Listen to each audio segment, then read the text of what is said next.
أعوذ بالله من الشيطان الرجيم. بسم الله الرحمن الرحيم. الذي خلق 7 سماوات طباقا ما ترى في خلق الرحمن من تفاوت فارجع البصر هل ترى من فطور ثم ارجع البصر كرتين ينقلب إليك البصر خاسئا وهو حسير. السلام علیکم ورحمۃ اللہ وبرکاتہ. نحمده ونصلي على رسوله الكريم وعلى آله وصحبه أجمعين. أما بعد فأعوذ بالله من الشيطان الرجيم. بسم الله الرحمن الرحيم. رب اشرح لي صدري ويسر لي أمري واحلل عقدة من لساني يفقهوا قولي. صدق الله العظيم. الذي خلق 7 سماوات طباقا ما ترى في خلق الرحمن من تفاوت فارجع البصر هل ترى من فطور. اس آیت میں 3-4 ایسے الفاظ ہیں جس میں بہت زیادہ وقت درکار ہے اور جس کے لیے بہت زیادہ وقت دینا ضروری ہے، اس کو سمجھنے کی ضرورت ہے. اس سے جو ہے اللہ کی تخلیق بھی جو ہے ہم لوگوں کے سامنے نمایاں ہوگی، انشاءاللہ کلیئر ہو جائے گی، اور اسی طریقے سے انشاءاللہ ہم لوگ اللہ تعالیٰ کو اور اچھی طریقے سے اللہ تعالیٰ کو پہچان سکیں گے اور اچھی طریقے سے اللہ تعالیٰ کی عبادت کو ہم لوگ کر سکیں گے انشاءاللہ. الذی خلق 7 سماوات طباقا، آگے کے بات آئی تھی جس نے موت اور زندگی کو پیدا کیا تھا تاکہ وہ انسانیت کو آزما سکے کہ اس میں سے کون بہتر عمل کرتا ہے، کون روز بروز جو ہے بہتر عمل کرتا چلا جاتا ہے. یہ بات بتائی گئی تھی. اس سے پہلے یہ بات بتائی گئی تھی کہ اللہ تعالیٰ کتنا طاقتور ہے، اللہ تعالیٰ کیا کر سکتا ہے، اور ہر چیز کی طاقت اللہ تعالیٰ کے اندر ہے، ہر کام کو کرنے کی طاقت اللہ کے اندر ہے، اور اسی طریقے سے اسی نے جو ہے تمام چیزوں کو ایک متعینہ وقت تک کام کرنے کی توفیق عطا فرمائی ہے. بس اس سے زیادہ اس کے اندر وہ کام کرنے کی طاقت موجود نہیں ہے. اور اگر کسی کے اندر مکمل طور پر قدرت ہے، طاقت ہے، تو وہ ذات صرف اللہ کی ہے، اس کے سوا اور کسی کی نہیں ہے، جس نے بذات خود اپنے مخلوقات کو جو ہے وہ تمام چیزیں دی ہیں. اس کے بعد اسی ذات کے بارے میں اب یہاں بتایا جا رہا ہے. اب تک سورہ کے اس مرحلے تک اللہ تعالیٰ نے اپنا نام ذکر نہیں کیا ہے. یہ تعجب والی بات ہے.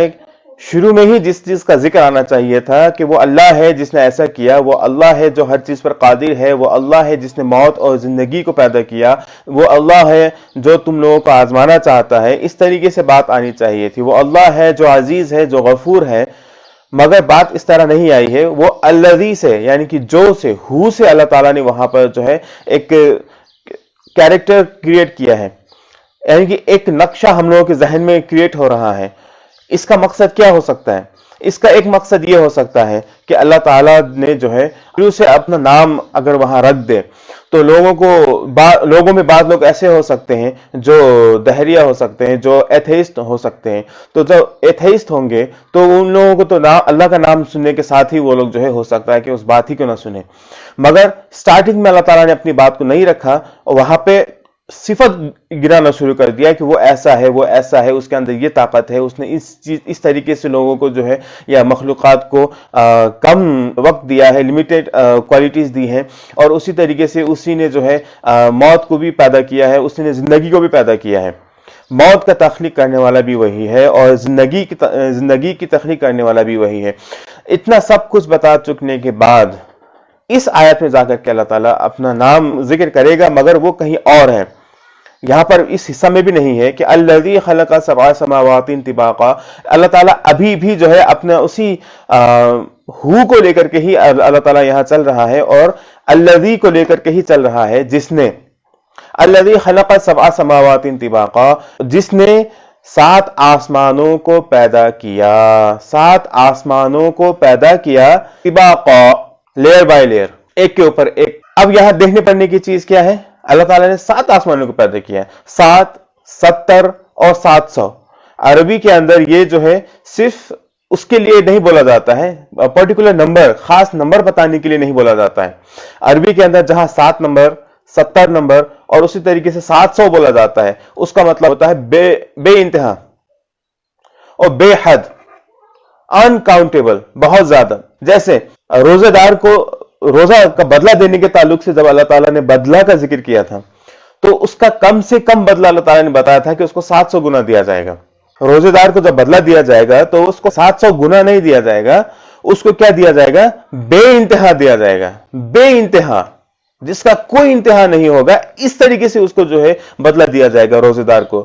سبحان اللہ، یہ اللہ تعالیٰ کی طرف سے جو ہے کرم ہے روزے داروں پر، کہ جو بھوک پیاس اور جو بے چینی ہوتی ہے اس کو برداشت کرتے ہوئے، کھانا اپنے سامنے میں ہے، پانی اپنے سامنے میں ہے، اس کے باوجود وہ لوگ جو ہے وہ چیز نہیں کھاتے ہیں، حلال ہونے کے باوجود بھی نہیں کھاتے ہیں، صرف اللہ کے ایک حکم پہ کہ روزہ رکھو تو رکھ لیا بس. اس وجہ سے جب وہ لوگ نہیں کھاتے ہیں تو اللہ تعالیٰ کو یہ ادا اتنی پسند ہے کہ اس کا کوئی انتہا نہیں، اس لیے اللہ تعالیٰ نے 700 گنا سے تعبیر کر دیا، یعنی کہ بے حد و حساب جو ہے اللہ تعالیٰ اس کا اجر دے گا، انشاءاللہ اس کا بدلہ دے گا. یہاں پر بھی 7 سماوات استعمال ہوا ہے، 7 آسمان پیدا کرنے کا ذکر ہوا ہے. تو 7 آسمان کا مطلب، ایک مطلب یہ بھی ہو سکتا ہے کہ اللہ تعالیٰ نے واقعی میں 7 آسمان بنائے ہوں، اور دوسرا مطلب یہ بھی ہو سکتا ہے کہ اللہ تعالیٰ نے کئی آسمان بنائے ہیں، جس میں سے دلیل کے طور پر ایک میں یہ رکھنا چاہتا ہوں کہ اللہ کے رسول علیہ الصلوۃ والسلام جب گئے تھے تو وہ 7 آسمان پر گئے تھے، 7ویں آسمان تک پہنچے تھے. تو اس سے یہ بات سمجھ میں آتی ہے کہ 7 آسمان موجود ہے، مگر کیا ہر آسمان کے بیچ میں جگہ خالی تھی؟ وہاں بھی آسمان کا لیئر موجود تھا، چھوٹے چھوٹے لیئر موجود تھے. پاسبل ہے. تو اللہ تعالیٰ آسمانوں کو اس طریقے سے پیدا کیا ہے، اس طریقے سے بنایا ہے کہ اس کو جو ہے اللہ تعالیٰ نے 7 آسمانوں میں بنا دیا ہے. یعنی کہ اس طریقے سے اللہ تعالیٰ نے اس کی تخلیق کی ہے. اس میں سے مین 7 آسمان ہیں، اور ہر 2 آسمان کے بیچ میں جو جگہ ہے وہاں پر بھی لیئرز موجود ہیں. سبحان اللہ، وہاں پر بھی لیئرز موجود ہیں. اللہ تعالیٰ کے اس طریقے سے تخلیق اس کی سمجھ میں آتی ہے کہ وہاں پر بھی پروٹیکٹڈ لیئرز موجود ہیں. 7 آسمان کے درمیان میں بھی اللہ تعالیٰ نے جو ہے پروٹیکشن کے لیے لیئرز رکھے ہوئے ہیں. تو اس سے یہ بات بھی کھل کر کے سامنے آ رہی ہے. تو اب یہ چیز سائنسدان اور جو سائنٹسٹ ہوتے ہیں وہ لوگ اچھی طریقے سے پتہ لگا سکتے ہیں، مگر پہلا اور دوسرا آسمان کے بیچ میں فرق تو پتہ لگائیں. تو یہاں یہ کہا جا رہا ہے کہ الذی خلق 7 سماوات طباقا، وہی ہے جس نے 7 آسمانوں کو پیدا کیا لیئر بائی لیئر. اس کا ایک ترجمہ ہوتا ہے عام طور پر one above another کر کے کیا جاتا ہے، ایک کے اوپر دوسروں کو رکھ کر کے اس طریقے سے اللہ تعالیٰ نے جو ہے 7 آسمان بنائے. کیا اس کا مطلب صرف یہ ہے؟ اب اس کے دوسرے مطلب کی طرف چلتے ہیں. قرآن کے اندر یہ طبق لفظ اللہ نے اور دوسرا کہاں استعمال کیا ہے، تھوڑا اس کو سرچ کرتے ہیں تو دیکھیں گے ہم لوگ. پارہ نمبر 30 سورہ انشقاق کے اندر آیت نمبر 19 میں اللہ تعالیٰ نے اس بات کا ذکر کیا ہے، لَتَرْكَبُنَّ طَبَقًا عَنْ طَبَقٍ، ہم تم لوگوں کو طبق در طبق مرحلوں سے گزاریں گے. یعنی کہ ہم تمہیں طبق کر کے گزاریں گے، ہم تمہیں مرحلوں سے گزاریں گے، وہ مرحلہ جو ایک دوسرے سے جڑا ہوا ہوگا. اس کا مطلب یہ ہوا کہ سیملیس، بغیر اس میں کوئی فرق دکھے ہوئے، یعنی کہ اس طریقے سے جڑے ہوئے ہوں گے کہ وہ ایک دوسرے سے اس طریقے سے جڑے ہوئے ہوں گے کہ وہ بالکل برابر دکھ رہے ہوں گے، ایک دوسرے سے جڑا ہوا ہوگا اور وہ لگاتار جڑتا ہوا چلا جائے گا 7 آسمان تک، اور اس میں کہیں پر بھی آپ کو کسی قسم کا فرق یا کسی قسم کا گیپ جو ہے نظر نہیں آئے گا. سیم لیس کہتے ہیں اس کو جو گیپ لیس ہوتا ہے، جس کے اندر گیپ نہیں ہوتا ہے، وہ ایسے صفت کو، ایسی کوالٹی کو جو ہے سیم لیس ہونا کہتے ہیں، یعنی کہ طبق کہا جاتا ہے. اللہ تعالیٰ نے اسی بات کی طرف اشارہ کرتے ہوئے یہاں فرمایا لَتَرْكَبُنَّ طَبَقًا عَنْ طَبَقٍ، اللہ تعالیٰ تمہیں مرحلہ در مرحلہ گزارے گا. اللہ تعالیٰ ہم لوگوں کو مرحلہ در مرحلہ گزارے گا. تو وہ مرحلہ در مرحلہ کیا ہے؟ جیسے یہ مان لیجئے فرشتہ لا کر کے ہمیں ہمارے ماؤں کے گرب میں ڈال دیتا ہے. وہاں ڈالنے کے بعد پہلے ہم لوگ موت کی حالت میں ہوتے ہیں، اس کے بعد پھر ہمارے روح ڈالا جاتا ہے، پھر کچھ وقت تک ہم وہاں رہتے ہیں. ایک مرحلہ یہ ہے کہ ہم ماں کے پیٹ میں آتے ہیں. دوسرا مرحلہ یہ ہے کہ ہم کچھ وقت تک اس کے اندر رہتے ہیں. تیسرا مرحلہ یہ ہے کہ ہم بچہ بن کر کے باہر نکلتے ہیں. چوتھا مرحلہ یہ ہے کہ پھر ہم جوان ہوتے ہیں. پانچواں مرحلہ یہ ہے کہ پھر ہم بوڑھے ہوتے ہیں. پھر چھٹا مرحلہ یہ ہے کہ ہم قبر میں جاتے ہیں. ساتواں مرحلہ یہ ہے کہ ہم لوگ کو پھر آخرت میں اٹھایا جاتا ہے. اس تمام مرحلوں کے بیچ میں کہیں پر بھی گیپ موجود ہے نہیں ہے. بچہ بڑا ہوتا ہوا دکھتا ہے، کہیں بھی گیپ ہوتا ہے، لو اب یہاں رک گیا ہے، اب کچھ وقت کے بعد، اب اتنے سال کے بعد وہ بڑھنا شروع ہوگا، نہیں ہے. یا اتنا اس وقت تک جو ہے اس کی عمر جو ہے رکی رہے گی. ایسا بھی نہیں ہے، کیونکہ ہم لوگ بچے کو ماں کے کوکھ سے جنم لینے کے بعد، پیدا ہونے کے بعد بچہ سے جوانی تک، جوانی سے بڑھاپا تک، اور بڑھاپا سے موت کی حالت تک ہم لوگ لگاتار دیکھتے ہیں، کہیں پر کوئی کیپ نہیں ہوتا ہے. تو یہ مرحلہ کو بھی بیان کرنے کے لیے اللہ تعالیٰ نے طبقاً عن طبق استعمال کیا ہے. سبحان اللہ، طبقاً عن طبق استعمال کیا ہے، یعنی کہ سیم لیس مرحلہ ہوگا، یعنی کہ وہ بالکل سے جڑا ہوا مرحلہ ہوگا، اس طریقے سے جڑا ہوا ہوگا کہ دیکھنے والے کو نہ اس کی شروعات دکھائی دے گی، نہ اس کا انت دکھائی دے گا، اور نہ ہی اس کے درمیان میں کوئی فرق دکھائی دے گا، اور نہ ہی اس کے درمیان میں کوئی خلا، کوئی گیپ دکھائی دے گا. اس طریقے سے وہ چیز جڑی ہوئی ہوگی. اور جوانی سے بڑھاپا، بڑھاپا سے بعد مرنا، مرنے کے بعد قبر جائے گا، قبر میں جانے کے بعد جو ہے وہی مرحلہ پھر کنٹینیو رہے گا، اور آخرت میں اس کو اٹھایا جائے گا. سبحان اللہ، اللہ اکبر. یہ اللہ تعالیٰ کی قدرت ہی تو ہے کہ اس طریقے سے جو ہے اللہ تعالیٰ نے بغیر گیپ کے جو ہے جب انسانیت کی پوری نسل کو چلا رکھا ہے، تو اللہ تعالیٰ کے لیے کون سی بڑی بات ہے کہ اللہ تعالیٰ آسمان کو جو ہے گیپ لیس بنا کر کے رکھ دے، اور 7 آسمانوں کو بنا کے رکھ دے، اور 7 آسمان نے کئی آسمان بنا کے رکھ دے. اللہ کے لیے کیا بڑی بات ہے؟ کوئی بڑی بات نہیں ہے.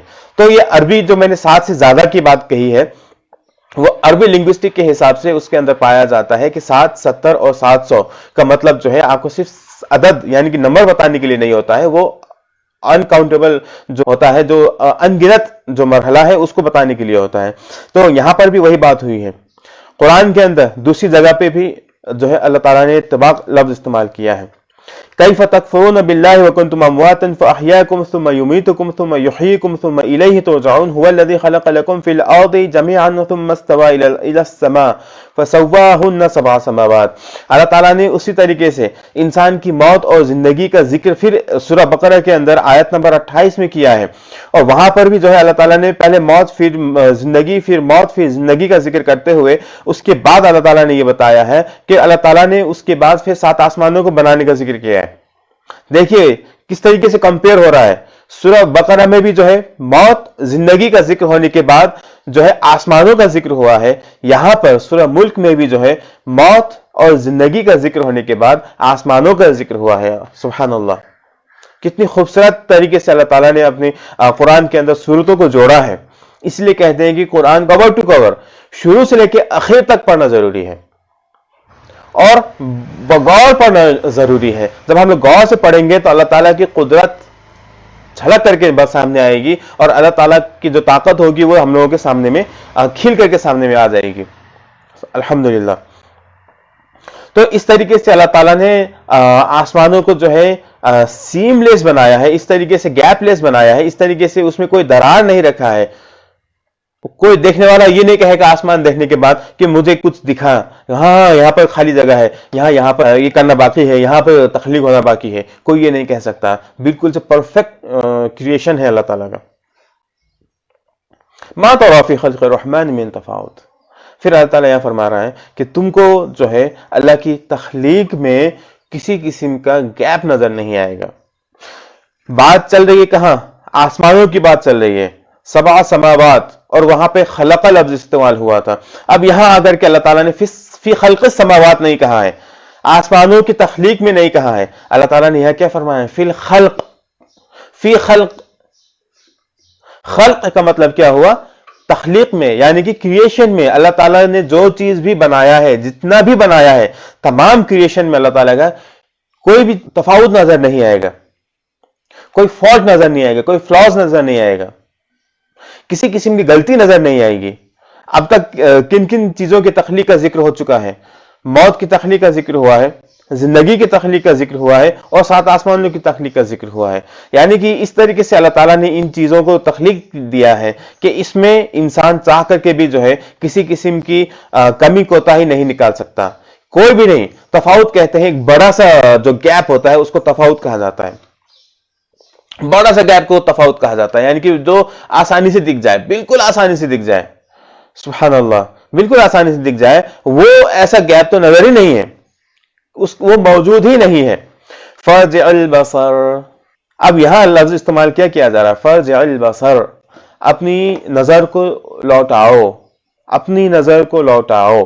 فرجع البصر، اپنی نظر کو لوٹاؤ. پہلے یہ نہیں کہا گیا کہ اس میں تم نے کوئی گیپ دیکھا, اس میں تمہیں کوئی غلطی نظر آئی, اس میں کسی قسم کی کمی اور خامی نظر آئی, یہ پہلے نہیں کہا گیا تھا, مگر اچانک یہاں پر نظر کو لوٹانے کی بات کی گئی ہے. کیوں؟ کیونکہ جس چیز کو ہم لوگوں نے ایک پرسپیکٹیو سے دیکھا تھا, جس اللہ کی تخلیق کو ہم لوگوں نے جس ایک نظریے سے دیکھا تھا, جو ایک سوچ سے دیکھا تھا, اب وہ سوچ بدلو, وہ نظریہ بدلو, کیونکہ ہمیں وہی دکھے گا جو ہم لوگوں کا جو نظریہ ہوگا, جو ہم لوگوں کا پرسپشن ہوگا, اسی حساب سے ہمیں چیزیں دکھیں گی. تو اب اپنا نظریہ بدلو, اپنا سوچ بدلو. اب دیکھو, دوبارہ دیکھو آسمان کی طرف. ابھی تک تم لوگوں نے آسمان میں کوئی کمی کوتاہی پتہ لگانے کی کوشش نہیں کی ہوگی, اب پتہ لگانے کے لیے دیکھو. اب دیکھو کہ اللہ تعالیٰ کی تخلیق میں کسی قسم کی کمی ہے کہ نہیں ہے. جاؤ پلٹو پھر دیکھو. یہ اللہ تعالیٰ سختی سے کہہ رہا ہے کہ فرج البصر, جاؤ دیکھو دوبارہ, جاؤ فرج البصر, پلٹ کر دیکھو. حل تری من فطور. اب یہاں دوسرا لفظ اللہ تعالیٰ نے کتنی خوبصورتی سے استعمال کیا ہے, فطور. فطور کا معنی چیرا ہوا, ہلکا سا, بالکل باریک جو ہوتا ہے فطور, ہلکا باریک سا جو چیرا ہوا ہوتا ہے, جو نزدیک سے دیکھنے کے بعد ہی پتہ چلتا ہے. مگر قرآن کے اندر دوسری جگہ اللہ تعالیٰ نے پھر فطور کا لفظ جو استعمال کیا ہے تو ہم حیران رہ گئے ہیں. فاطر السماوات والارض, فاطارا سے ہی بنا ہے, فاطر بھی فاطارا سے بنا ہے, فطور بھی. تو دونوں کا معنی کیا ہو سکتا ہے؟ کتنی خوبصورت یہ عربی زبان, اتنی خوبصورت ہے الحمدللہ, اتنی خوبصورت ہے, اتنا ورسٹائل ہے, اتنا زیادہ اس کے اندر آپ کو معنی ملیں گے, اتنا زیادہ معنی ملیں گے, اور اس کے اندر آپ کو کھیلنے کو بڑا مزہ آئے گا, بہت مزہ آئے گا. وہی لفظ ہے, روٹ لیٹر سے فاطارا, اور اسی روٹ لیٹر سے فاطر بھی بنا ہے, آسمانوں اور زمینوں کا پیدا کرنے والا, بنانے والا. اور اسی روٹ لیٹر سے آپ کو فطور بھی بنا ہے, جو کہ چیرا کے معنی میں استعمال ہوتا ہے, یعنی کہ ہلکا سا جو چیرا جاتا ہے, جو جہاں پر آپ کو کریک ہو جاتا ہے, ہلکا باریک سا جو کریک ہوتا ہے, وہ بھی آپ کو فطور مانا جاتا ہے. تو یہ معنی کیسے آیا, یہ لفظ کیسے پڑا؟ تو اس کا معنی یہ ہے کہ فاطر کا مطلب یہ ہوتا ہے کہ جو شروعات کرے کسی چیز کا شروعات کرنے والا جو ہے فاطر ہوتا ہے. جیسے کہ آپ کو تخلیق کا شروعات کرنے والا اللہ ہے, تو اللہ فاطر ہے. اللہ تعالیٰ نے تخلیق کی شروعات کر دی. تو کسی چیز کو بھی بنانے کے لیے کرنا کیا پڑتا ہے کہ پہلے اس چیز کو بگاڑا جاتا ہے نا. جیسے کہ اگر ہمیں یہاں پر مان لیجئے کسی زمین میں اگر گھر بنانا ہو تو کیا گھر لا کے کھڑا کر دیں گے, یا کہ اس میں ہم لوگ گڑھا کریں گے, اس کو کھنیں گے, اس کو جو ہے اس میں وہاں سوراخ بنائیں گے, پھر اس میں وہاں آپ کو وہاں پہ ڈسٹرکشن کرتے ہوئے ہی اندر جا کر کے ہی ہم لوگ وہاں اندر سے گھر بناتے ہیں نا.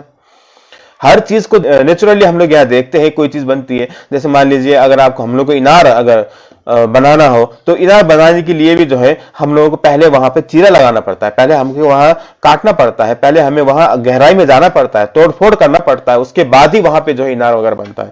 تو کتنی خوبصورتی سے یہ لفظ کا استعمال ہوا ہے, اور اتنی ہی خوبصورتی سے اللہ تعالیٰ نے قرآن کے اندر ان لفظوں کا استعمال کیا ہے. سبحان اللہ.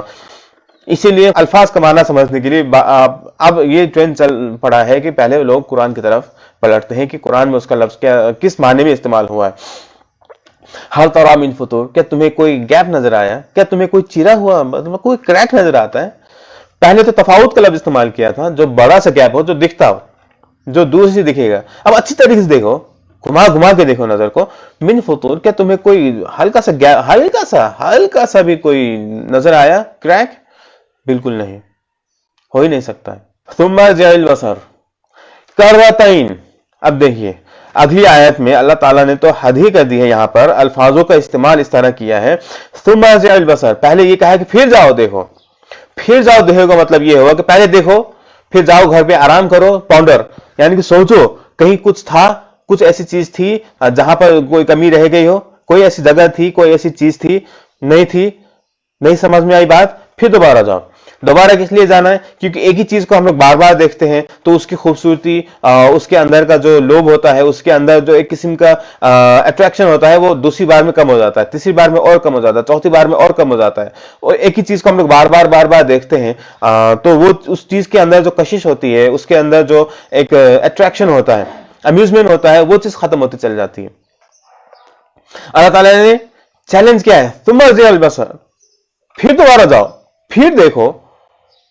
اب ایسا حال ہے کیا, ایسا سچویشن ہے کہ تم لوگوں کو وہاں پہ کوئی کمی نظر آ رہی ہو؟ اب غور سے دیکھو, تو حال تو یہ ہوتا ہے کہ جتنی بار ہم اللہ تعالیٰ کی قدرت کو دیکھتے ہیں اتنا ہی اس کی قدرت کا بیان کرنے کا من کرتا ہے، اتنا ہی زیادہ جو ہے اس کی تعریف کرنے کا من کرتا ہے۔ الحمدللہ اس طریقے سے اللہ تعالیٰ کی قدرت یہاں موجود ہے۔ اللہ تعالیٰ نے تخلیق کی ہے زمین و آسمان کی کہ وہ دیکھتے ہی رہنے کا من کرتا ہے۔ جتنی بار دیکھیے، جتنی بار آپ پہاڑ کی خوبصورتی کو دیکھیے وہ اتنی ہی خوبصورت لگتا ہے، جتنی بار ہم لوگ جو ہے آسمانوں کو دیکھیں گے وہ اتنا ہی خوبصورت دکھتا ہے۔